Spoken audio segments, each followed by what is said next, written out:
Hello, good evening, everyone. I'm Vikas Dua, the HR in my heart guy. I'm back once again with yet another episode of Heartfelt Conversations.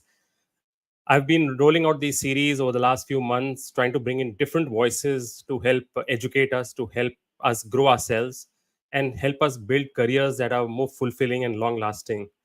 I've looked for voices that are very different, which are very unique, which bring a lot of value, and so far I think I've succeeded. I mean, some of the comments and feedback that you've shared has been truly heartening, so thank you so much for that. Today I'm extremely excited again to extend this series by bringing in one young man who's thoroughly impressed me every time I've come across his posts, every time I've seen him, every time I've chatted with him. This guy is one hell of a rock star, and let me bring him on stage because I don't want to keep him hidden and keep him away from you for any longer than is necessary. So welcome to the show, Ankur. Thank you so much, Vikas. Thank you for having me here. Really excited for this conversation. Superb. And that's typical Ankur, right? I mean, muted, calm, poised, modest. That's the Ankur I've known. And just to give you a little bit of background, I'm sure some of you already know him from LinkedIn and have been following him for a while. He's got an amazing 130,000 kind of followership. He's a guy who really operates from the heart. And it may be all about numbers because that's the kind of background he comes from, but his posts have a lot of emotion, a lot of feeling, and a lot of smart in them. So Ankur, I'm so excited today. I feel like a fanboy. I am been thoroughly impressed by you, like I said. Not only did Ankur graduate from IIT Delhi, which is the same institute my father graduated from, so he's doubly special to me for that reason. He also went on to IIM Ahmedabad. Now, just look at the trajectory. I mean, IIT Delhi, moving on to IIM Ahmedabad, and I think you got campus based at Capital One. Is that correct? That's correct, Vikas. Again, so some of you who are familiar with the B school territory would know that Capital One ranks right up there in terms of the day zero, day minus one kind of companies to hopefully get a job with. And I'm not surprised that Ankur managed to land that. So a great start there. Then he's worked with Paytm, he's worked with McKinsey, and now of course he's working with BCG as a principal, where he focuses on the TMT vertical, which is Correct. usually tech, media, and telecom. And also I think he has a play in the growth tech and startup space. So Ankur is doing a lot of work helping the clients solve their strategic, operational, and transformational challenges, and of course leverages his high quality intellect and I'm sure work ethic, because that's the only reason you kind of make such a mark. So Ankur, I think any kind of introduction would be too insufficient for a person of your caliber. But the reason I invited you to this chat on excelling is the very reason that, like I shared, your track record is just supreme. It's like what I shared in one of my posts. It's like that of an Olympic athlete. I mean, the kind of accolades and medals you got along the way, or a star like an Amitabh Bachchan who's got one hit after the other. So I'm thoroughly impressed, and really, I want this energy, this enthusiasm to also translate into our audience who's listening in today. So, I'm going to begin with a very, very serious question, okay? And I want Sure. the honest answer for you from you for that. How many marriage proposals do you get in a day? Because first, I think you have been just too kind with the introduction. So I would say a lot of it has been fortune and having the right opportunity at the right time, and we can get into it. Coming to your specific question, so I actually do get a lot of marriage proposals, even on LinkedIn. People reach out to me asking if I'm single or not, and that's why purposefully over the last 6 months I've tried to mention in my posts that I am married. So I've tried to mention snippets of my conversation with my wife, and try to position that I am actually married. Oh, so sweet. And frankly, I didn't know that. Otherwise, I would have encouraged all the women listeners on the podcast today to drop in and follow you right away. But congratulations. And, I'm sure Thank you. the entire family is so excited about how you're doing in life. So, Ankur, any opening thoughts? I mean, we picked up this topic, excelling at this level. And uh, I've always seen you as someone who's been so modest and almost downplaying the kind of ways and manners in which you have excelled. I think clearing the IIT-G, uh, no doubt one of the toughest examinations in the country, if not the world. Getting into an IIT Delhi, passing out, graduating from there, joining an institute again like IIM-Ahmedabad, again top of the top. These things don't happen easily. So where did all this start? How did the IT journey start? Why don't we go there and figure out what gave you the Sure, special edge sure, to crack?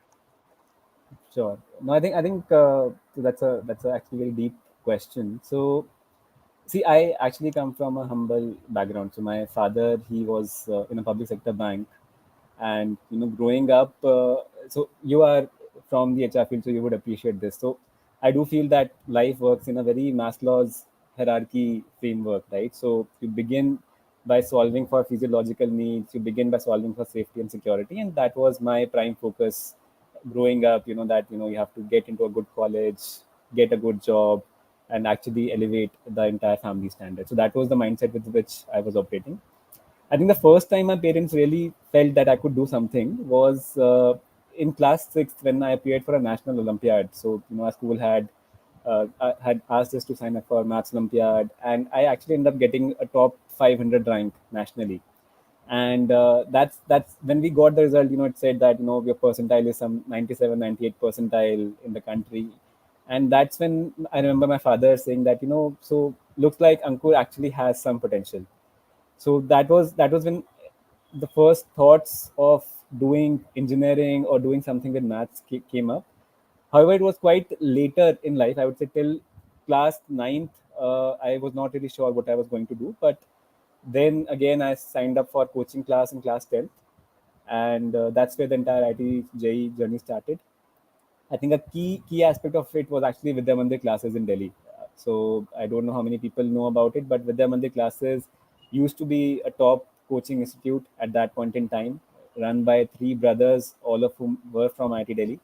Were from IITs actually, not IIT Delhi, and they had now moved into teaching and preparing the next batch of students for entering IIT. And they used to take an entrance test, and I had no expectation of clearing their entrance test, but I ended up getting a seat there, and that's how the entire journey for IIT preparation started. And that's and I think since then, I do feel that they not only prepared me for IIT, they actually ended up preparing me for life, and inculcated a lot of that work ethic, a lot of that attitude in me, which has helped me succeed throughout this journey. Super. Great to know about the origin of Ankur as we seen today. And I remember chatting up with you when we met at the LinkedIn Creators Meet. At that Right. point, my elder daughter was in her 10th. And like all parents, we were also kind of wondering and debating in terms of what she should be doing going ahead. And I remember bouncing off some thoughts from you, which you very graciously shared. So thanks for that, Ankur. So, fast forward today, you're a principal at BCG. For the benefit of the audience, run us through what exactly does a fancy sounding principal do on a day-to-day basis. So I think a lot of you guys might have heard what consultants typically do. We end up aligning boxes on a slide and aligning numbers in an Excel, which I would say is not completely untrue.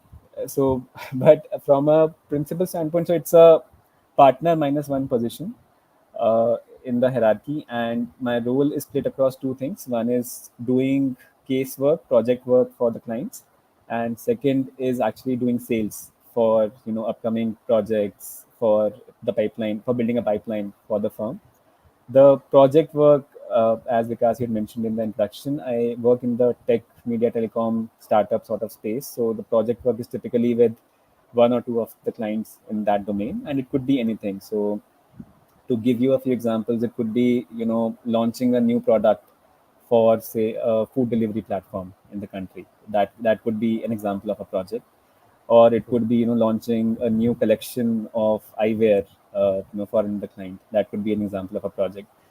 Or it could be something for a large tech services player, helping them define the next 5-year strategy on how they should be thinking about different lines of businesses, about AI, about Gen AI. So typically doing a project which is anywhere from 8 weeks to 6 months, helping them solve the problem. That's, I would say, almost 50-60% of my role. And the remaining 40% is then actually building a lot of client relationships, engaging with them, figuring out further opportunities for work in the future. Superb. That does kind of help us get a little bit of clarity in terms of what you do. But I think this session and this conversation will be much more valuable for our audience if we go further down into the way and how Ankur operates.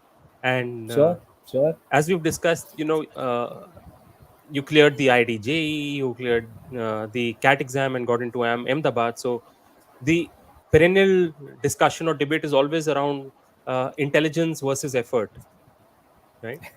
And Right. what does Ankur feel about that? How is it that you managed to clear one highly competitive exam after another, competing, of course, with the best of best talent across the country, and managed to be amongst the top? What does it? What has it taken you? Is it been natural intelligence, DNA? Is it been some smart work ethics? Tell us about that. So see, from so the resume, anyways, only highlights your successes, right? So, and a lot of this journey that we see today, there were a series of failures along the way. So I do believe I got lucky to actually get into Vidya Mandir classes, which prepared me really well to crack IIT and to enter IIT Delhi. For the first couple of years at IIT Delhi, I did struggle a lot. So academically, I was a bare 7 pointer at that point in time. I was not scoring the best in the class. I did not have a lot of extracurriculars to show. And somewhere in the third year, I realized that I need to get my act together because I do have to get a good job out of campus. And that is when I started focusing on my work, on my studies, and ended up graduating as an 8.5. So my first 2 years CGPA on average would have been 7.5. The last 2 years was on average 9.5. And the fundamental difference were very, very small, tiny changes that I did in my day-to-day life. After every class, I started revising my notes that I took that day. In every class, I started just listening to the teachers and started making notes. Those two were the only changes I did in my life, and that just made all the difference. Fast forward, I would say, to cracking CAT. So my first attempt at CAT actually was again not super successful. I did not even manage to clear the cutoff for verbal ability, which is 85 percentile.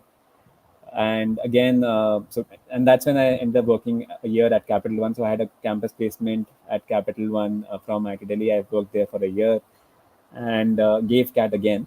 Next year, got a stellar percentile and ended up coming to Ahmedabad.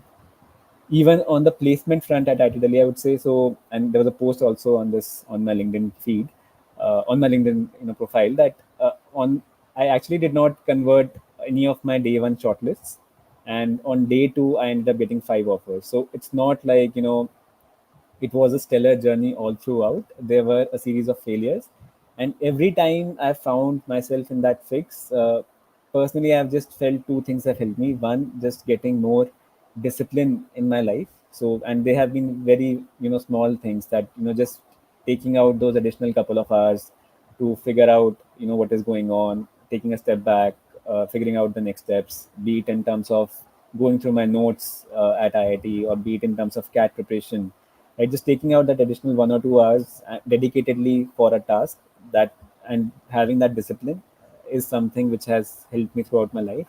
And second is just the clarity on what I want to achieve. So whenever I've been super confused, I have actually not ended up achieving a lot of things. So it has been just you know cutting the clutter to say that okay, so for the next 6 months or the next 12 months, these are my top priorities and this is what I'll focus on, and just cutting down on all other distractions. Those two things have time and again helped me achieve, be it academically, be it in cracking a job, or be it in even succeeding in a job. And obviously there have been those series of failures whenever I've strayed away from these two things in my life. Awesome. I think really, really impressed with the maturity of your answers, Ankur, and very impressive to see the way you brought about the fact that the CVs and the LinkedIn profiles only show our successes. And I think that's Yeah, great message to give the community, because 90% of the angst that anyone feels in their lives, or the stress that anyone carries, I feel, is because of the comparison factor of always being comparing ourselves with others. And it starts from school, where you start getting ranks and True. you start getting the report card at the end of every semester or whatever, and it continues in life, right? When you graduate from institutes and you take up corporate jobs, and then you see your peer group, someone's jetting off to True. Boston, someone's buying a bigger house, and perennially we are falling into that rabbit hole of comparison, and causes so much stress. But I'm glad you brought about the fact about failures, because I think no one is immune from those. So really Correct. respect and Correct. admire you for that, Ankur. And I think just on that point, Vikas, so, I was chatting once with my father, and he said, in our generation, we never used to compare with the others. And I said that, in your generation, no one knew what others were up to. So how could you even compare? So no one was bombarding you with information every morning that I'm traveling to US, I'm traveling to Europe, that, I've gotten a six-figure job. You met that person once in 10 years, and that's when you would know that what they have done in their life, right? So I think with the social media and with this, while it's great that we are connected to others, but at the Yeah. same time, you also need to, at times, I think, just put those blinkers on to say that, it's okay. I just don't want to know what's happening in others' lives, right? So as long as you're close friends with someone, obviously stay in touch. But I just don't want to know that someone, who's an acquaintance has just managed to get a seven-figure job. I just don't want to know that. I'm happy in my in my own world without knowing that. It's true, really. I think your dad is bang on about that, because the fact is that I think I've shared a post on this as well. Niharika Sodi, who's a very close Right, friend and part of our LinkedIn creator correct, cohort, is someone who inspired me to actually go off Instagram. I think she's also done that, right. and she wrote No, about it. I've And also been off Instagram for last 2 years now. and I Yeah, think it's made a world of a difference in my mental space, because while I know that in some sense even LinkedIn ends up making us compare one correct. another's in terms of followers and reach and the kind of things people are doing, but somewhere I felt in my mind, and no disrespect to those people who enjoy it and are making a living out of it as well, the fact is that it does lead to a different level of comparison, I felt. So I was truly inspired. I took that break and still on that sabbatical from that platform, and feeling much better about myself. So That's great. I think hopefully, if people who are listening in are inspired in similar ways, and I'm not saying this is the only way to improve your balance or uh, remove the comparison factor from your life, but this is one of the ways which can be explored. So great to hear this. And before we move on, Ankur, I think I definitely want to show a few comments here, because some of our common community members, friends, mentors are dropping in, and they're sharing some very cool comments. Gopal, of course, is a That's great. regular Correct. and a very close friend. Ramesh sir, again, I think by mistake he called you Ankit, but he corrected that Correct. in a separate, in a different comment earlier. And and I've been following Ramesh's post myself. So I think he writes really well. again, that's the beauty of this platform, right? So you get to learn from someone like you, who's very, I would say, young, and then you have a person like Ramesh sir, who's had a stellar career, and not only career but also lived life on his own terms. And he was one of my early guests, in fact the second on my show, and we Hmm. had a fantastic conversation. uh, we have Stephen, who's again another regular watcher of the show, and he's taken your tip in terms of writing. uh, That's and great. Sukrit, again, ex-defense, who's keen to listen to both of us. Hmm. So I must share this. Ankur, you touched upon the fact that the basics, where you wrote notes at the end of the class after the teacher had left, and you looked at them, revised them the same day itself, is something that I feel is a great habit, which unfortunately I don't know why we drop when we move into the workplace, because True. that's another great tip which I feel personally I've experienced, where the more you make notes when you're having meetings. I know we have technology now, you have this fancy platforms to kind of make your quick notes or calendarize events, but there's nothing more, I would say, tactile than writing with a pen on a piece of paper. It somewhere just Correct. hard codes into your mindset and mind frame, and aligns you towards taking the next action, whichever is required. So that's a tip that probably I'll share. Any comments on that? No, I completely agree with that, Vikas. In all my work meetings, I carry a notebook. Be it with the CEO or be it with someone even down the line, I just take my notebook everywhere. In fact, for every conversation, I have my pen and paper ready with me. So even for this one, I have a pen and a notebook with me. So Wow. I always, because you do end up picking some interesting thoughts, interesting notes, and it just helps you get more clarity in life. I completely agree with that. I think it's a game changer. Great. So moving on, I just want to let our audience know that we have, as always, another lucky draw today. So some of you may be aware, I've written a book called HR in My Heart, Leadership Lessons Like Never Before. And in every episode, I gift one copy of that book to someone who participates actively. For this week's competition, the hashtag Ankur Tops is what you need to type in the comments. And one lucky winner out of all of you will be gifted that book home couriered by yours truly. So note that down and make sure that over the next 30 odd minutes you drop in that hashtag Ankur Tops, because that's what he's used to doing.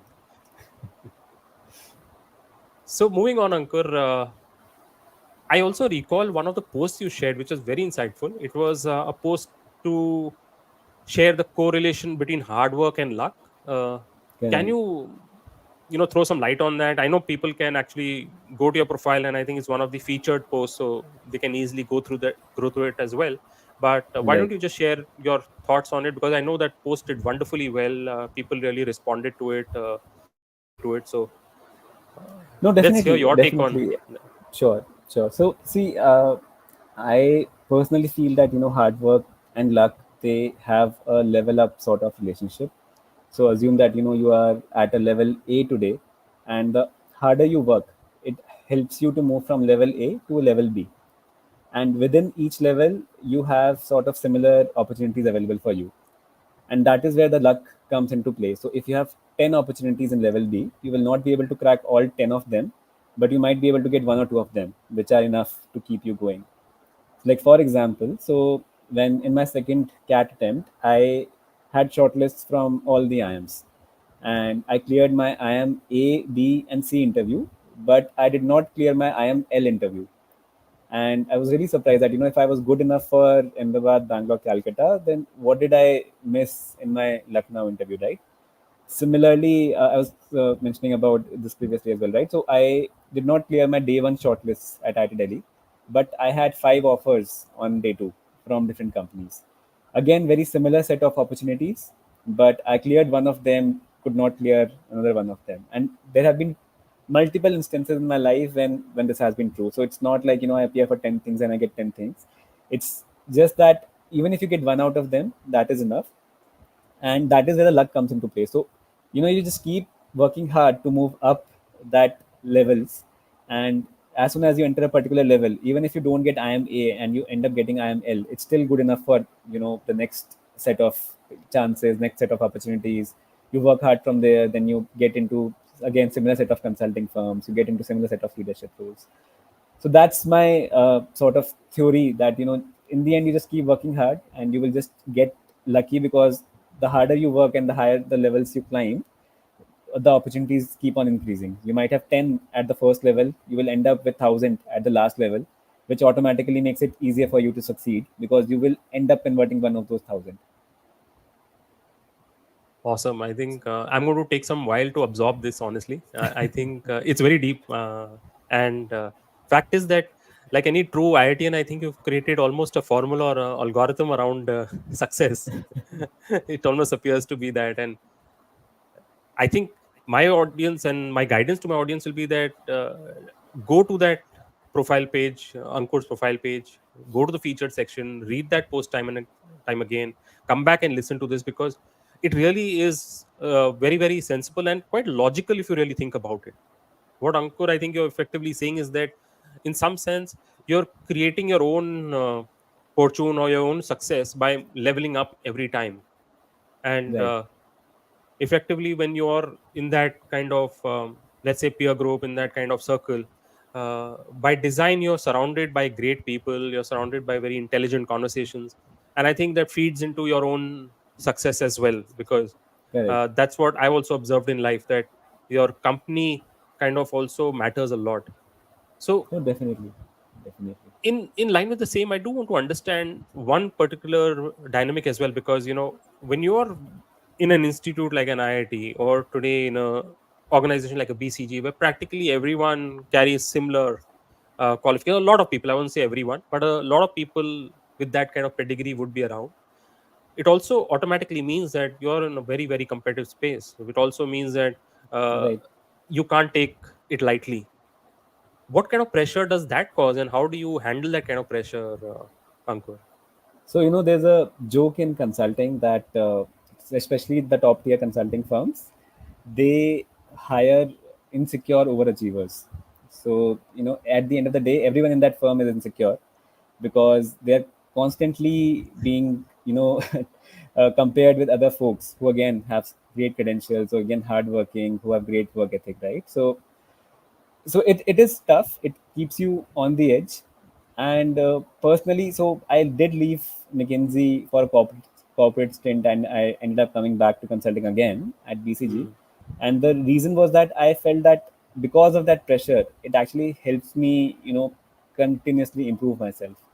So it keeps me on my toes. It ensures that I do not become complacent. I am constantly learning. I'm trying new things, working with a new set of people.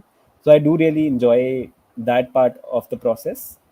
And to manage the stress, I would say it's just building a set of, again, small healthy habits on the side which keep you sane. So, for instance, I do meditate daily. So, every morning I take out time for meditation. My running is a bit paused for the last few days, but otherwise I did used to, go out for a quick run also in the morning. I journal very frequently.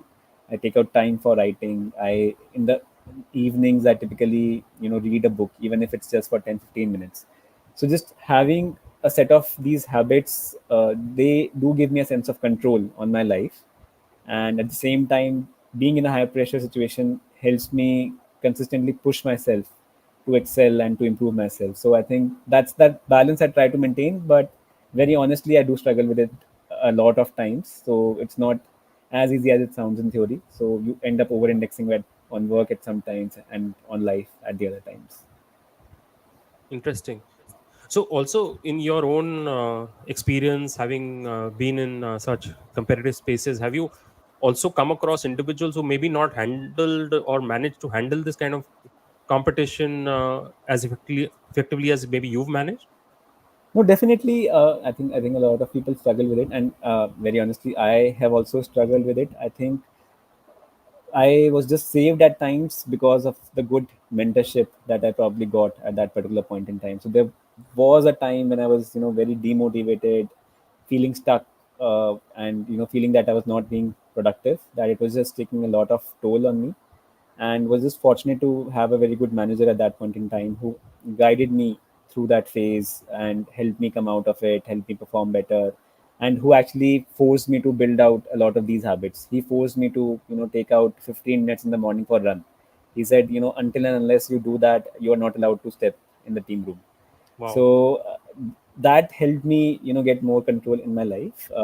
But yes, it is a tough profession. A lot of people do struggle with it, and that's why it's probably one of the highest churn industries that you see out there. So a significant amount of people who join from the school, would leave over the first 3 or 4 years. Interesting. And I think your guidance should give people some hope, because as a few of our attendees and community members who joined in have commented in the chat window, I think what you mentioned are some very basic good habits, for lack of a better word. Right. And it's all about stealing some time, whether it's 15 minutes of reading, like you said, or that morning run which your boss literally forced you to. I Correct. think the more you can integrate some of these, it's better for handling the pressures of work and the deadlines that one is always subjected to. So, thank Correct. you for that. I We think have we Arpit. feel Sorry. that, if we have 5 minutes, I might just send out that one additional email. But I have over time realized that taking out those 5 minutes to do meditation actually helps more than, sending out one more email. So it's you magically you won't get more time in life, right? So it's just about Yeah. cutting some time from other places and having time for these activities which helps you sustain. Wow. Note that, dear people. I think note that, because, like Ankur shares, cutting out time from somewhere is essential if one can't magically make time appear. Beautiful. We have a question here from Arpit and would love to have your take on this. How to achieve clarity of what to pursue, and how much should money be weighed in that decision? Okay, that's that's a difficult question, right? So and see, honestly, one exercise I did a few years ago was to actually define my values, things which really excite me about life. And as I was so, and you can get this values test on the internet. I did it with the help of a facilitator, but on the internet you can just look for how to identify my values, and they'll give you a set of questions which can help you with that. In that particular exercise, what we did was we had a bunch of pictures, so about 50, 60 pictures, and we were asked to choose only the top four that resonate with us. And I remember I chose the four that I chose. There was one about family, there was one about health, there was one about creativity, and one about courage. And it also had things like money and other fame and everything else there. And when I did that exercise, and I sort of realized that these four things are the most important things for me. So as long as I'm able to spend time with my family, I'm able to take out some time for my health, able to do something creative, be it at work, outside work, and able to actually have the courage to live the life the way I want. I don't want anything else from life. So even if I'm not the highest earner from my batch, I'm fine with it. Even if I'm not the most famous from my batch, I'm fine with it, right? As long as I'm solving for these four things. And that really helped me in every decision that I took. So I've said no to job offers which were 2x, 3x of my salary, and it was a hard decision. I've said no to offers which were outside the country because I just wanted to be closer to my family, right? And all of them were hard decisions, but looking back, I would just take same decisions over and over again. So in terms of what you want to pursue, I would say even if you don't take a standardized test, there are multiple standardized tests available online. Even if you don't take them, just think about the top three things that you would want from life. And it's okay if it changes every 3 years, 5 years, 10 years, but as of this point, what is it that you're trying to solve for? And then every decision that you take should resonate with those values.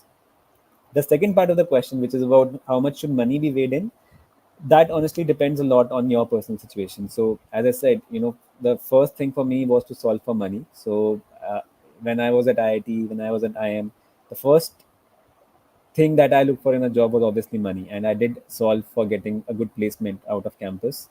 Over time, as I've built in some buffer and I've realized what my true needs are, that has started to become less of a factor for me now. But that is really a very personal call in terms of where your situation is and what your aspiration is. Awesome. So, are you the top earner in the batch? No, don't No, answer no, that. I'm just not joking. by a huge margin, No, Vikas. no, In fact, no, no. I don't need. We funny. don't need an answer for that. I was just in jest.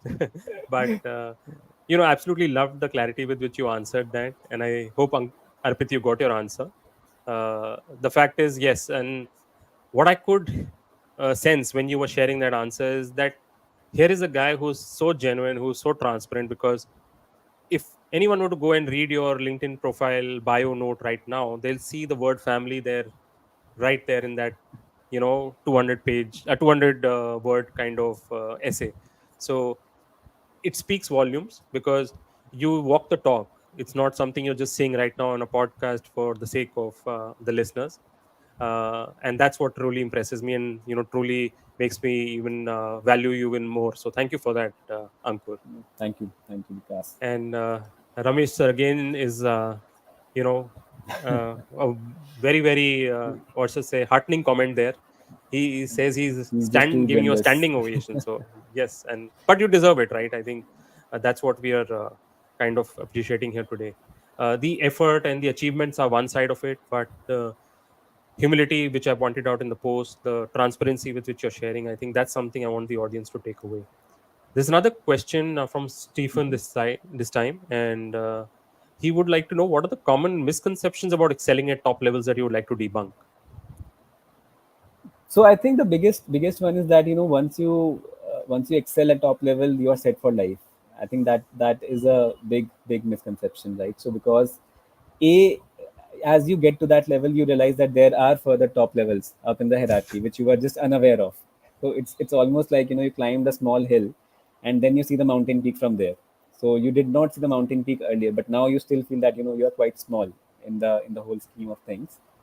And b, fundamentally what you want from life, that really does not change, is something that I have realized. So, you could again be in a great job, but at the end of the day, you still want the same things as someone else, right? You would just want a peaceful sleep, you would want time with family, you would want a good health, and you'll want to eat good things, right? So those things don't change for the middle class and for the rich people out there. It's still the same. So at some level, it's just about defining what you want and just being okay with it, instead of chasing the unknown truly. Exactly. I think love that. In fact, Stephen, thank you so much for asking that question. We'll move on to the next, which is Soumya's question, and she would wants to know about the books you prioritize for self development. And of course, she's appreciating the conversation we are having. So thank you for that, Soumya. And thank you so much. So books, I would say Atomic Habits is a great read. So I do write a bit about habits, and personally, I've learned a lot from that book. And I think it's about just fitting those tiny things in your life which truly make a large difference. So if you haven't, I would say please go out, read Atomic Habits. Great book. I personally do read a lot of biographies and autobiographies because I do draw inspiration from a lot of leaders. So I loved The Ride of a Lifetime by Robert Iger.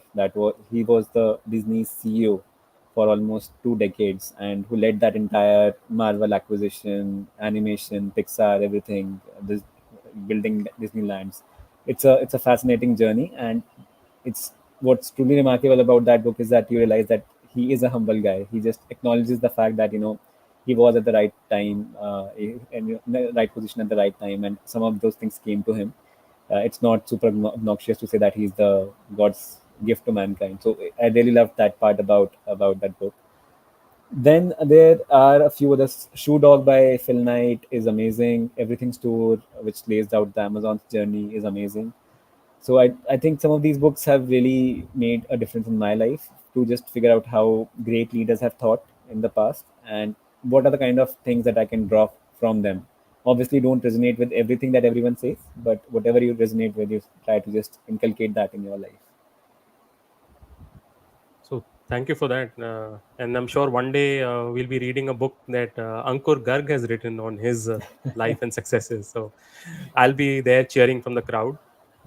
Meanwhile, reminder to all our dear watchers this evening, uh, please comment hashtag Ankur Tops in the chat window to win a copy of my book, HR in My Heart. I'm happy to send one across to you. And it's been a compilation of some life lessons I've learned in my 20-year plus journey in the field of HR. So hopefully it'll add value to yours as well. So, Ankur, moving on, while you did touch upon it a bit earlier, I do want to deep dive a little bit more into this space because, again, we are in a and we were just discussing this before the uh, podcast actually took off. That it's still Mm-hmm. a very volatile environment out there. Uh, they're not very sure how Mm-hmm. the next 6 to 12 months are going to shape up in terms of jobs and Correct. careers.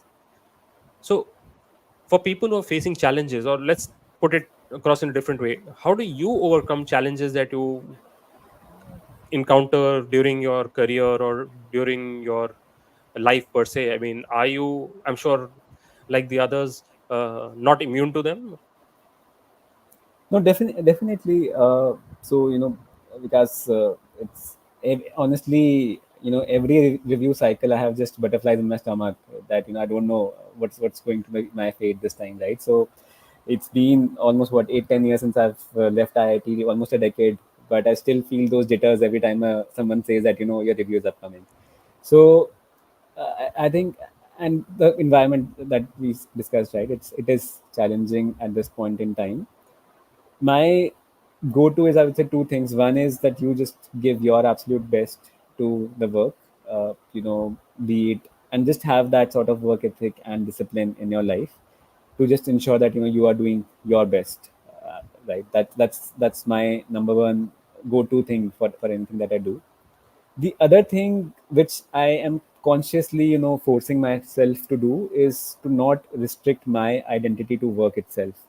So I do. So, it was one of my friend's father who used to say to us in school when we were just studying that, you guys should just go out more, do something else in life. It's not just about studies, and try to develop passions in other fields. Obviously, we didn't pay heed to his advice at that point in time. But as I've grown up, I've realized that the more you fixate yourself with one identity, the more risky it is for your mental health and for your life, because then that just one thing becomes everything in your life. That job just becomes everything in your life, right? And True. that's what I've purposefully tried to do over the last couple of years, to say that okay, so job is one aspect of my life. There's family. There's also me, who is important, right? I need to do things which make me happy per se, and having those different relationships, even within the family. So you are a father, you are a son, you are a husband, so you are a brother. So just having that diversity, having it in your mind that you are actually playing a lot of these roles, and it's okay if one or two of those things are not working at that point in time. So if your career is not going the way you would want it to be, it's okay. Sooner or later those things do fall into place. So those two things, I would say, just help me maintain my balance. Then one is just ensuring that I'm doing my absolute best, and second is just ensuring that I'm not too fixated with career and with work all the time. Lovely. And we have a lot of people appreciating your comments and your sharing in the podcast. But Srinivas here really put it beautifully. And I think looking at the future, he sees you as a future Forbes, Thank you cover so much. personality. So thank you, Srinivas. I kind of agree with you for sure. Uh, Appreciate you putting that in. Uh, Ankur, you've also spoken a lot earlier, and the common thread that I've heard during this conversation, the word family has come about. So why don't you share a bit about how and your family plays a role, and especially your wife, like you mentioned. So sure. So I would say, as I said, right. So growing up, a lot of the conviction and ethics that I developed for work actually came from my father, mother. Just being there to support me. They helped me actually get into schools which were way beyond our means. They helped me get into coaching institutes which were quite expensive at that point in time, right? Because they just believed in me and helped me, and they guided me for that. So I think a lot of my success, I would say, till getting into IIT, being at IIT, was driven by how they raised me. My wife, actually, we have known each other for almost 15, 16 years now. And, we were together when we were preparing for IIT JEE. So we were in the same coaching institute. We were friends back then, we were not dating. But I think she has had like a phenomenal impact on my career choices and on just pushing me to the edge, right? So she was the one who actually pushed me a lot for CAT, supported me when I was, sort of down after my first attempt. And, you know, I remember very distinctly when I got into IIM-Ahmedabad, the first couple of days I was just in a super panicky mode. I told her that, I don't think I will be able to survive this institute. I don't think I will even end up managing to, pass in my first year. It's just so much of work, and they're just brilliant people all around you. And she said that, you will end up doing more than what you can imagine right now. And I'm like super confident that you'll be one of the top rated guys in the campus, and you'll get one of the best jobs in the campus. So I think the way she has really pushed me has been phenomenal. And every decision that we have made has been joined after that, be it being in consulting, leaving consulting to join KTM, be it coming back to consulting. So all of that, we have taken jointly, and she has always been there to just support those decisions, help me figure out. And I would say she's the wiser one in the relationship when it comes to taking those decisions. Whenever I'm confused, I just go to her, we discuss it, and by the end of that conversation, I usually have an answer on what I need to do. So I think both from my wife's standpoint and my parents, they have been phenomenal in their support in this entire journey. Amazing. I have a wooden table that I am sitting at right now, and I'm saying touch wood, touch wood, touch wood. Lovely to hear that, and huge respect for your So parents. thank you. They've really reared brilliant, very, I would say, down to earth, wonderful individual, and your wife, of course, who's playing a huge role in your career and your growth chart. So respect and gratitude to her as well. Thank you so much for that. We Thank have you. Parul who has a question, and let's read it there. Speaking of Sure. overachievers, speaking of consulting, a lot of time we are tied up with a lot of things. Well, we would love to do all, but we unfortunately can't. So, wanted to know, is there a better way to say no sometimes? Great question, I think. Yes. So see, it's And a I'll just interject here. Sorry, I'm sure. doing that, but there's something very valuable you shared a little earlier, Ankur, where you spoke about uh, one having to play multiple roles, career being Mhm. important, family, brother, father, sister, brother, whatever role, and there you Right. also mentioned me, and I'm glad you brought that about because the natural tendency for any one of us is that we tend to deprioritize ourselves and say, "Let me Correct. be the good son, let me be the great husband," and I have to anyway perform at work. Without that, there's no, survival. So I'm glad you really touched upon that. And I think somewhere this question is also, covering that in a broader sense. So over to you. Sorry once Correct. again. No, no, thanks. I think that's a great point, Vikas, and thank you, Parul, for the question. So I think, see, it is tough. I won't mince my words. Saying no, especially in that competitive environment, you do end up saying, you do end up agreeing to a lot of things that you don't want to do.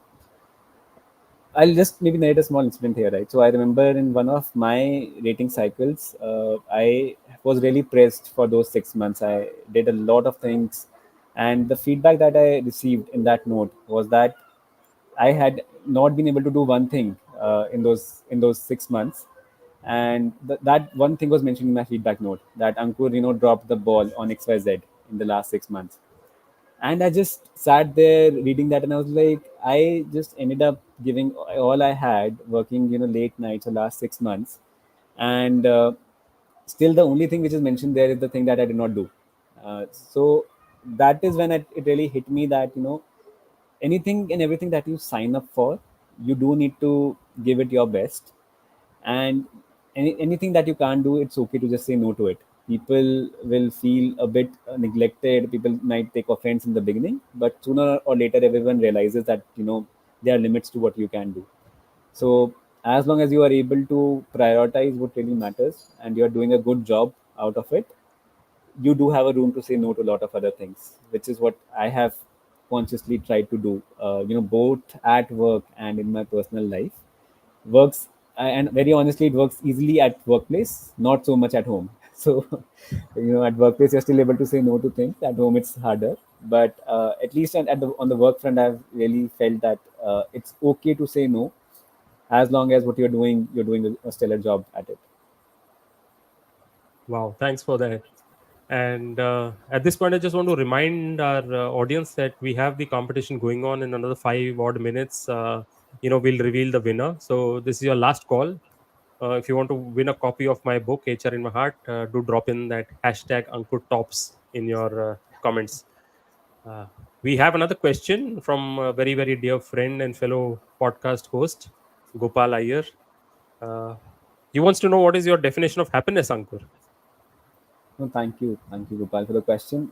I think I touched a bit upon it when I said, so I did a values exercise some time back, right? So I think my definition of happiness just revolves around that itself. So as long as I'm able to have a routine which leaves me energized, which leaves me looking forward to life, I just want to be in that state of mind, right? And that is my definition of happiness. So it's honestly very simple, just being able to take an hour out for myself in the morning for doing things like meditation, journaling, running, taking out a couple of hours in the evening to be with family, have dinner with them, discuss how the day went, having a peaceful night of sleep, and doing something that I really love, work which excites me. So working on this, I do feel that it's a happy life for me. But did it? I think Yes, the that's flow what state, exactly. Gopal calls the flow state. Exactly, Correct. exactly. Sorry, you were saying something. No, no, I think I maybe disconnected a bit in between. I hope you were able to hear what I said.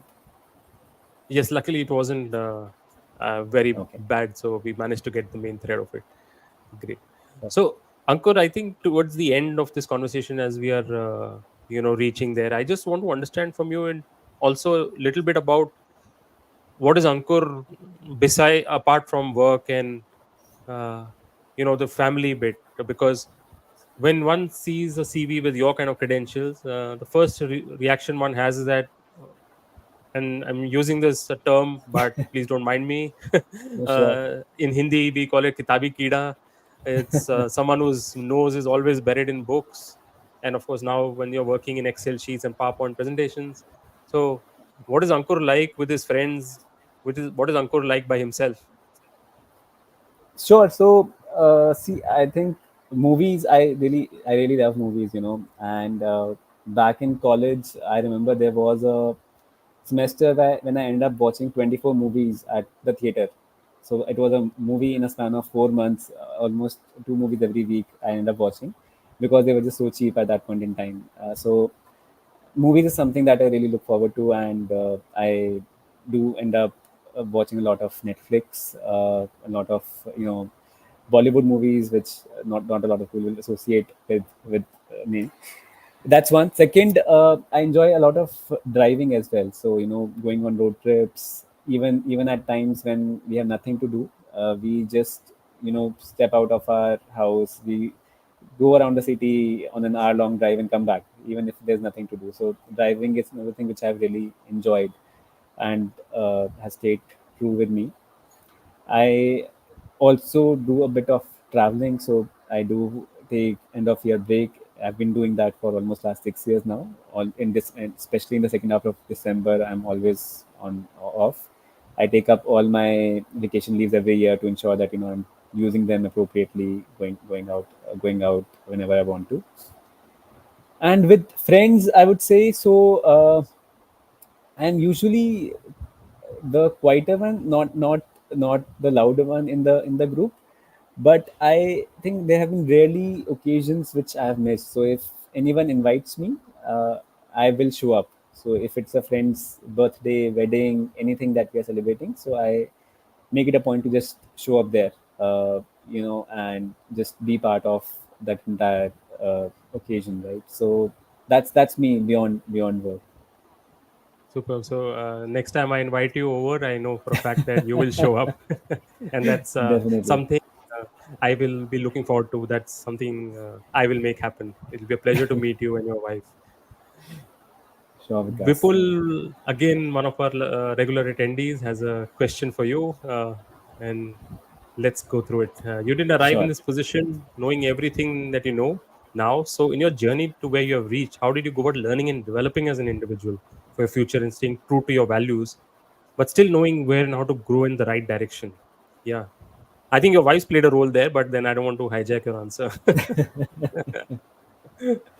So, see, I would say that's a great question, Vipul. Right? So it's hard to plan your life, and it's hard to know where you will go. Like very honestly, when I left consulting, or in my 4 years at McKinsey, I never thought I would work at Paytm, or that was not even a consideration for me. The way I was thinking about my life, but that opportunity came up. I evaluated it at that point in time. It did fit in with my life at that point in time, and I ended up going there. And when I left consulting, I had told everyone that this is my end of consulting career. I will never come back. And I then found myself back at BCG, doing this similar work I was doing at McKinsey. So it's hard to say where your life will go. One, I would say, North Star for me has been just to. So I think one thing which I've been really fortunate is to have been surrounded by exceptionally brilliant peers, and that's true since childhood. So did mention that my parents ended up sending me to a very good school. So I went to a DPS in Faridabad, and it had exceptional talent. Like every year, 15, 20 students would end up going to IIT from that one single school. And that helped me. So even if IIT was not an aim, it just helped me just stay true to the fact that I need to work hard and I need to create a space for myself. Then the same thing happened at IIT. I found myself again, with a set of peers who were who were exceptional in what they were doing, plus who were mature, who had interests, who were passionate, and that helped me figure out, what do I want from life. And that's how the entire journey to CAT and IIM happened, because I felt that's something that I can aspire for, and I'd seen people before me do that. So it helped me define that art of the possible. And same thing happened at IIM. So I think that peer set with whom you are surrounded, that helps you a lot when you are unclear as to where you want to go. And it's okay to then define a short-term target for you, that in the next couple of years I want to either get into this institute or I need to get into this particular job.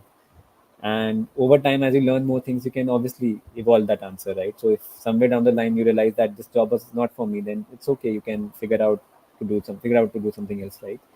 But what I've felt is it's better to have that target in mind as to what you want to achieve. And having a good environment helps in ensuring that you are headed in that right direction. Superb, and I think wonderfully explained. It kind of syncs well with the comment that Gopal had shared a few Yeah, minutes earlier, which is success is journey and not a destination. I think clearly in this conversation you've brought that about, Ankur. And there have been ups and downs as well, which is what again you brought in. Before we wrap this up, I do want to announce the winner of the lucky draw. I think we're almost out of time there. So let me bring that up onto the screen and let's see who the lucky winner is today. So there are 15 entries, which is a oh, kind of wow. record. So it's a lot of competition this time. Let's see who the lucky winner is.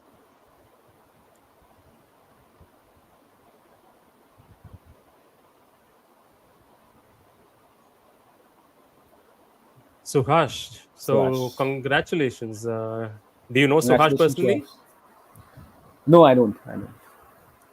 So, well, neither do I, but lucky Suhash, and congratulations to you. Please get in touch with me. I will get in touch with you and ensure that you get the book at the soonest. Lovely to have you participate, and thank you others as well who participated in the lucky draw. Every episode has one of these, so do drop in, and maybe the next time you win your own copy as well. So thanks once again, Ankur, on behalf of all of us. I think a lot of lovely takeaways from this conversation. I think the overarching one for me, really, if I have to talk about, is that when it comes to the topic excelling at all these at these levels, at all levels, I think the fact is that it's not a journey you go on alone. You continuously brought True. about the point how your family, your peer group, your mentors have contributed in this journey, and I think that's the message I want our dear audience to take away. It's been a lovely conversation with you this evening and truly fulfilling. I've been floored by the comments which have come in, and I'll be reading them later. Thank you once again, everyone, for joining in. Any parting words from you, Ankur? No, I think, Vikas, thank you so much for having me here. Really enjoyed this conversation. And I think the questions that you asked me, they also forced me to think a lot in my life. So I do enjoy a good bit of reflection. So thank you so much for that. Thank you for giving that opportunity to think, introspect, and to really, get in touch with all the things that were happening in my mind. So thank you for that. Very kind of you. So when you are on the Forbes cover, maybe I can also say I played a role. Definitely, Vikas. No, Thank you. thank you so much. It's an absolute pleasure, honor, and looking forward to staying connected, Ankur. All the best. Likewise. Thank you, Vikas. Thank you all. Thank you, everyone.